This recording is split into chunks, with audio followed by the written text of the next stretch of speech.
கர்த்தருடைய வார்த்தை சொல்லுகிறது, உங்கள் இருதயம் சந்தோஷப்படும், உங்கள் சந்தோஷத்தை ஒருவனும் உங்களிடத்திலிருந்து எடுத்து போட மாட்டான்.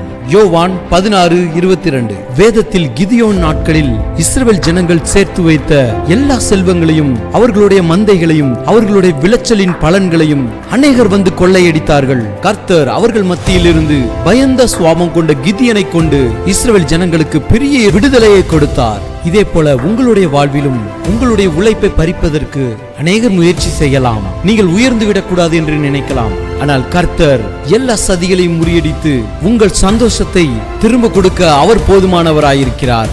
ஆமென். என்னுடைய உழைப்பை யார் வந்து பறித்து கொண்டாலும் என் தலை உயர்த்துபவர் நீர்தானையா.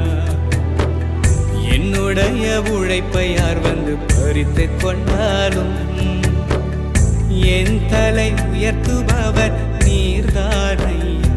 நீங்க போதும் எனக்கு, நீங்க போதும் எனக்கு, நீங்க